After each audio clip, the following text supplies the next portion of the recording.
শেখ হাসিনা ওখানে বসে কলকাঠি লাটছে। শেখ হাসিনার নেতৃত্বে এখন বর্তমানে এই গন্ডগোলটা যেদিন থেকে হাসিনা পালাইছে তারপর থেকে আমাদের এই সীমান্ত এলাকায় এই উত্তেজনাটা বাড়ছে, প্রতিনিয়ত বাড়ছে। এর আগে কিছু ছিল না, যখন থেকে গেছে এটা হাসিনার চক্রতে আমলিগ যারা আছে তারাও এখানে কিন্তু সাপোর্ট করছে এই গন্ডগোলকে, এই বিএসএফ কে সাপোর্ট করছে।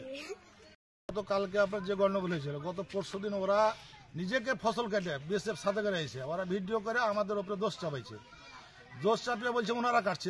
কালকে হঠাৎ করে এসে ওরা আমাদের যত ক্ষতি করার আম গাছ, কলার গাছ, খেসারি ফসল, গম, বোর গাছ এগুলো কিন্তু নষ্ট করছে। এবং বিএসএফ নিজে বম চালাইছে, বম চালিয়ে আমরাকে তাড়ছে। এখানে এই বিএসএফ যারা আসছে এর পূর্বে থেকে আমরা কিন্তু পরিকল্পনা ছিল না। এখন এরা ইদানিং এসে কালকে ঘটনা করেছে। আমরা প্রস্তুত আছি, এখন বিএসএফ আসলে আমরা তার তাদেরকে পার করতে পারবো। শেখ হাসিনা ওখানে বসে কলকাঠি লাটছে। শেখ হাসিনার নেতৃত্বে এখন বর্তমানে এই গন্ডগোলটা যেদিন থেকে হাসিনা পালাইছে তারপর থেকে আমাদের এই সীমান্ত এলাকায় এই উত্তেজনাটা বাড়ছে, প্রতিনিয়ত বাড়ছে। এর আগে কিছু ছিল না, যখন থেকে গেছে এটা হাসিনার চক্রতে আমলিগ যারা আছে তারাও এখানে কিন্তু সাপোর্ট করছে এই গন্ডগোলকে, এই বিএসএফ কে সাপোর্ট করছে। এই কারণে এটা হচ্ছে। আমরা এতদিন চলাফেরা কোনো আমাদের সাথে আমাদের কোনদিন গোলমাল ছিল না, কোনোদিনই গোলমাল হয়নি। এই যাবত আমরা ভালোভাবে নিজের ভাইয়ের মতন চলাফেরা ছিল। হাসিনা যে গন্ডগোলটা বাড়াইছে হয়েছিল এমন চোখ মুখ আধারে সব চোখ মুখ নষ্ট হয়ে যাবে, এগুলো সব কাজ করেছে। মানে এগুলো ব্যবহার করছে, এগুলো ব্যবহার করছে তারা নিজে বিএসএফ নিজে ব্যবহার করছে, এগুলো পাবলিক দিয়ে ব্যবহার করেছে ওদের। এগুলাই কত পরিমাণ পাবলিক আসছিল এখানে? প্রায় মোটামুটি ধরেন আমি যখন এখানে আসলাম তখন 200 মতন। আর বিএসএফ ছিল মোটামুটি ধরেন ওখানে তো অনেক ছিল, এই পারে ছিল মোটামুটি 50 জনের মতো। 50 জন বিএসএফ এই পাশে ছিল? হ্যাঁ, এই পাশে ছিল। ওরা পাবলিক ওরা বলছে এই ধরো, তখন ধরলিছে। যখন চলে আসছে তখন বম চার্জ করে ধরো, এইভাবে আকাম খেলা আমাদের করছে।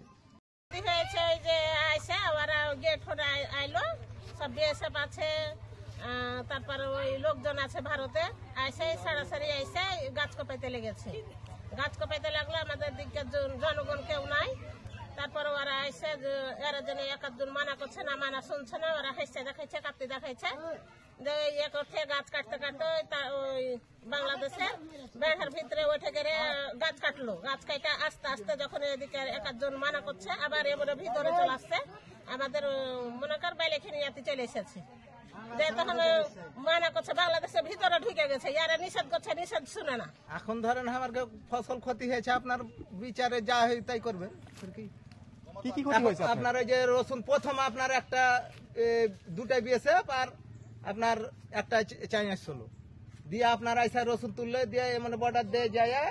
রসুন তোলার পরে ওই বর্ডার দিয়ে যায় আপনার ওইখান থেকে আইসা ওইখান থেকে গাছ কাটতে শুরু করেছে। আপনার ওটা কলার বাগান, গাছ কেটে এখান দিয়ে আইসা তখন এটা আইসা আপনার তো ওরা পাবলিক দিয়ে আইসা আপনার এই যে এটা করে বম চালাইছে। আপনার একবারে আমার ওইখানে উঠে গেলে সামনে একবারে দিয়ে আপনার এই সামনে সব তো গহাম সব ক্ষতি হয়ে গেছে। আপনার বগা, খেসাড়ি সব এগুলো আপনার ক্ষতি করে সব তো করেছিল। গাছ কাটলে আপনার এই বাগানে এগুলাতে সব গাছ কেটে ফেলে গেছিল আপনার।